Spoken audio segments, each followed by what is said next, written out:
여러분 안녕하십니까? 헬로티비 경남뉴스입니다. 저희 헬로티비 경남뉴스는 27일부터 이틀간 올 한 해 경상남도를 되돌아보는 10대 뉴스를 준비했습니다. 함께 만나보시죠.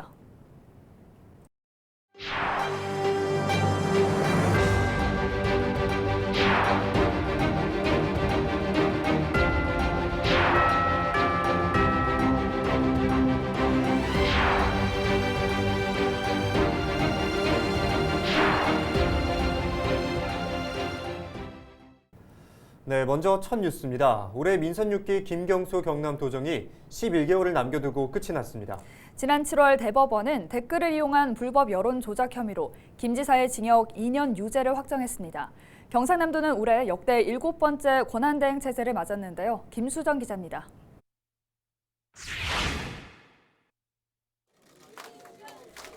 전통적인 보수의 텃밭으로 불리는 경남에서 민주당으로는 처음으로 광역단체장에 깃발을 꽂았던 김경수 전 경남도지사. 김 전 지사는 지난 7월 결국 실형을 선고받아 지사직을 잃었습니다. 드루킹 댓글 여론조작 사건의 수사가 시작된 지 4년 4개월 만입니다. 도정을 적극 도와주신 경남도민들께 진심으로 송구하고 또 감사하다는 말씀을 드립니다. 하지만 진실은 아무리 멀리 던져도 반드시 제자리로 돌아온다는 믿음을 끝까지 놓지 않겠습니다. 고맙습니다. 김 전 지사는 과거 무소속 김두관 후보의 당선을 제외하면 경남에서 민주당으로서 보수의 아성을 무너뜨린 최초였습니다. 고 노무현 전 대통령의 마지막 비서관이자 문재인 대통령의 최측근으로 김 전 지사는 민주당 적자로 꼽힙니다. 취임 초부터 이른바 드루킹이 발목을 잡긴 했지만 친문 핵심 인물로 중앙정부와의 소통을 끌어냈다는 평가입니다. 남부내륙 고속철도와 진해신항, 스마트 국가산단 등 3년간 굵직한 국책 사업을 유치했습니다. 국가 균형 발전의 전략으로 전격 추진한 부울경 메가시티도 그중 하나입니다. 청년들이 살고 싶은 경남을 만들기 위해서 또 메가시티가 왜 필요한지를 그 측면에서 설명을 드렸는데 그 외에도 다양한 분야에서 우리 경남도민들의 여러 가지 문제를 해결하는데 부울경이 힘을 모아야 되는 그런 이유들을 함께 공감대를 만들고 반환점을 돌아 민선 7기 결실을 목전에 두고 있던 김경수 경남도정. 비록 제가 없더라도 경남과 부울경, 대한민국의 미래를 위해 시작한 일들은 함께 시작한 일들이 잘 마무리될 수 있도록 권한대행과 경제부지사를 중심으로 마지막까지 힘을 모아주시기를 부탁드립니다. 첫 민주당 도지사는 역대 유일하게 형사처벌로 지사직 상실이라는 불명예의 기록도 쓰며 3년 만에 끝이 났습니다. 헬로티비 뉴스 김수정입니다. 경남 최대 도시인 창원시가 내년 1월 창원 특례시로 새롭게 출발합니다. 올해 창원시는 광역시급 행정구와 재정 권한 확보를 위해 동분서주했는데요. 이제는 준비를 마치고 새로운 도약에 대한 기대가 커지고 있습니다. 표현민 기자입니다. 출범 초읽기에 들어간 창원 특례시. 지난해 특례시 지정을 확정지었다면 올해는 정부로부터 광역시급 권한 확보를 위해 사활을 건 시간이었습니다. 지난 2월에는 특례 사무를 발굴하는 전담부서가 신설됐고 시민들도 행정의 든든한 지원군 역할을 자처했습니다. 지역에서도 정부의 행정 권한과 복지급여 역차별 문제 해결 등을 요구하며 힘을 보탠 겁니다. 시민들이 작은 소리를 크게 들어가지고 저희 시의하고 같이 협력을 해가지고 그것을 이제 권한 확보, 재정 확보, 이제 시민의 도움이 되는 그런 복지 혜택에 저희 시민협의회가 앞장서고자 합니다. 창원시와 시민들의 노력은 큰 성과로 이어졌습니다. 내년부터 중소도시 기준이 적용되던 복지급여가 대도시 수준으로 확대돼 인구 규모에 맞는 복지 서비스가 가능해졌습니다. 새 기준이 적용되면 약 170억 원의 추가 예산이 확보돼 시민 10,000명이 복지 혜택을 받게 됩니다. 내년 당장에 우리가 최우 순위로 급한 것은 우리 시민들 복지 혜택에 대해서 기존에 우리 중소도시 기준에 있던 것을 우리 대도시 기준으로 상향 적용됨에 따라서 우리 시민들이 한 1만 명 정도가 추가적으로 혜택을 받을 수 있는 당장의 혜택이 있을 거고. 복지 분야뿐 아니라 항방개발 운영과 소방안전교부세 인상 등 지역 성장을 위한 권한 확보도 속도를 냈습니다. 오랜 기다림 끝에 내년 1월 13일 드디어 특례시로 출범하는 창원시. 몸에 맞지 않았던 옷을 벗어버리고 새 옷을 입고 도약하는 창원 특례시에 거는 기대도 함께 커지고 있습니다. 헬로티비 뉴스 표영민입니다.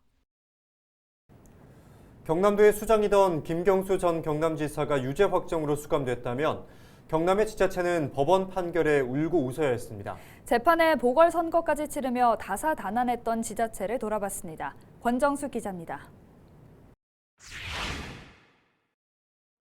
경남에서 4.7 재보궐선거를 치른 곳은 모두 6곳.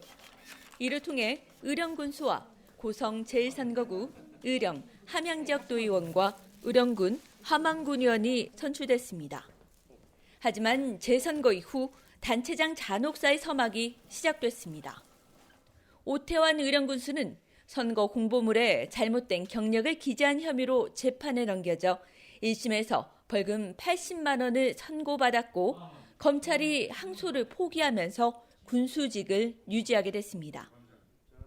그러나 결백을 호소했지만 지역 여성 언론인 강제추행 혐의에 대한 조사는 여전히 진행 중이어서 편치 않은 상황입니다. 좌불안석의 상황은 한정우 창녕군수도 비슷합니다. 창녕군 체육회에 보조금 횡령 사실을 알고도 제대로 조치하지 않았다며 업무상 배임 혐의를 받고 있는 한 군수. 재선 도전이 점쳐졌던 만큼 악재가 되고 있습니다. 임기 초부터 정치자금법 위반 혐의를 받아온 문준희 합천군수는 항소심에서도 당선 무효형을 선고받았습니다. 정치자금법 취지를 크게 벗어나 처벌을 피할 수 없고 원심의 판단이 정당하다며 벌금 200만 원과 추징금 1,000만 원을 선고한 원심을 유지한 재판부. 문 군수는 대법원 항소사를 밝혔지만 임기 말까지 정치적 입지는 편치 않습니다. 그런가 하면 기사 회생한 단체장도 있습니다. 지난해 12월 24일 마치 크리스마스 선물처럼 대법원에서 무죄 취지의 원심 파기 판결을 받았던 김일권 양산시장. 그 후 10달 뒤 열린 파기 환송심 선거 공판에서 김 시장은 최종 무죄를 선고받으면서 2년 11개월 만에 드디어 임기 내내 옥죄던 사법 족쇄를 풀어냈습니다. 임기 후반에 들어서며 행정 공백 논란을 싣고 입지를 강화하게 되면서 재선을 향한 발걸음도 가벼워졌습니다. 그 밖에도 당선 무효형을 확정받아 시장직을 상실한 사천시장까지 올해 법원의 판결에 울고 웃었던 지자체. 내년 지방선거에선 논란 없는 단체장이 탄생할 수 있을지 지역민의 시선은 어느덧 선거를 향하고 있습니다. 헬로티비 뉴스 권정숙입니다.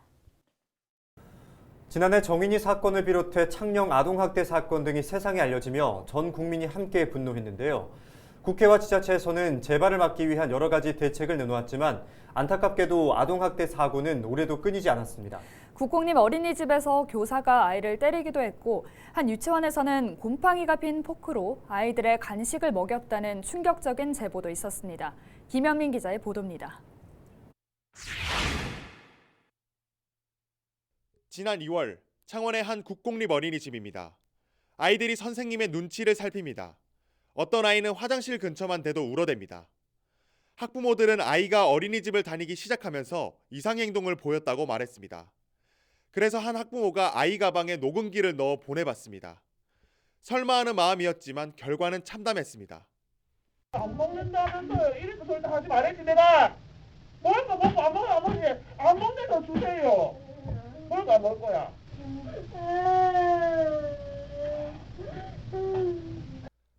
간식을 먹겠다고 한 아이에게 내뱉은 말은 귀를 의심할 정도였습니다. 이 국공립 어린이집의 교사와 원장은 아이를 때린 혐의로 검찰에 송치됐습니다.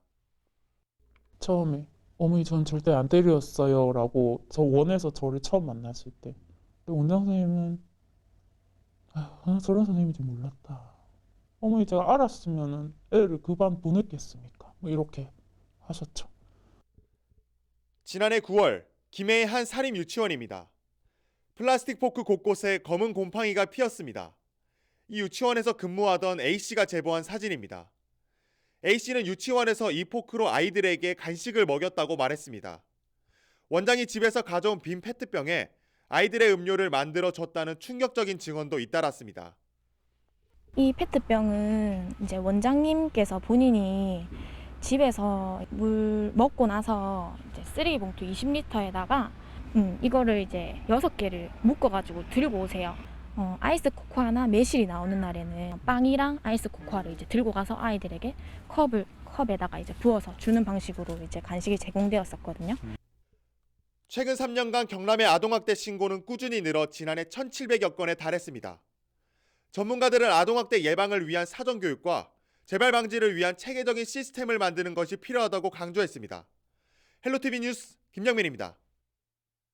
다음 소식입니다. 혹독한 보릿고개를 버티고 있는 경남 주력 산업인 조선업이 올해는 부활의 신호탄을 쐈습니다. 대형 조선사들은 수주 목표를 훌쩍 넘겼고 중소형 조선사들도 새 이름으로 새 출발을 알렸습니다. 표현민 기자입니다.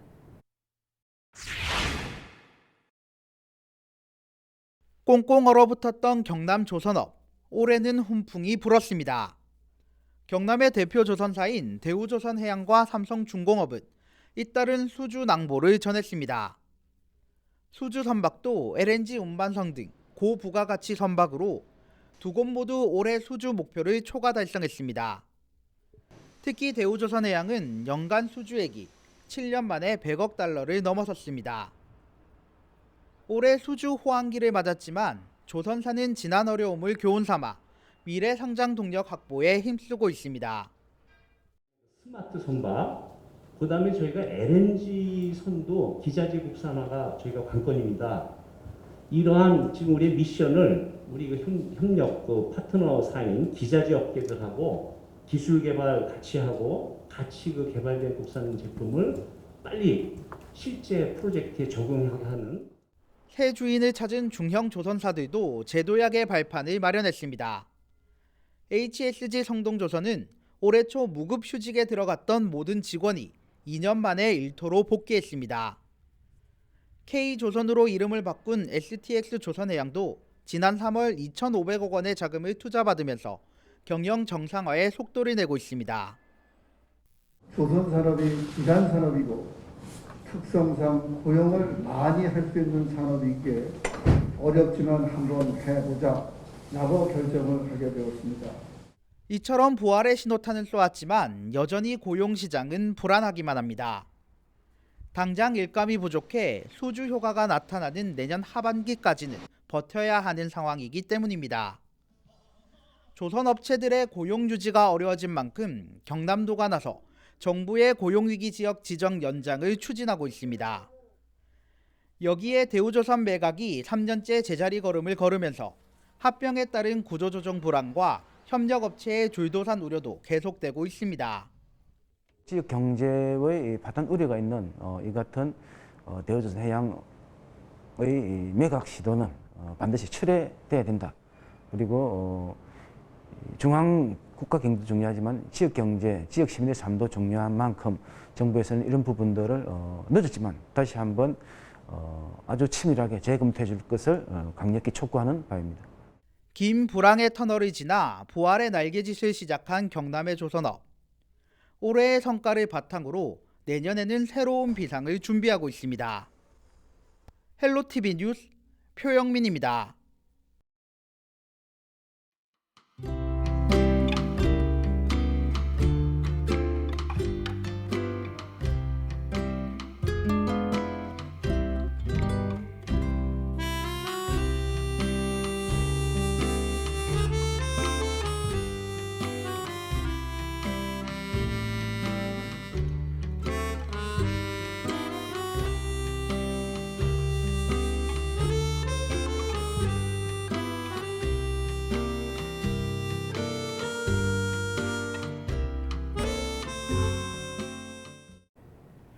이상으로 뉴스를 마칩니다. 저희는 언제나 지영민과 함께하겠습니다. 함께해 주신 여러분 고맙습니다.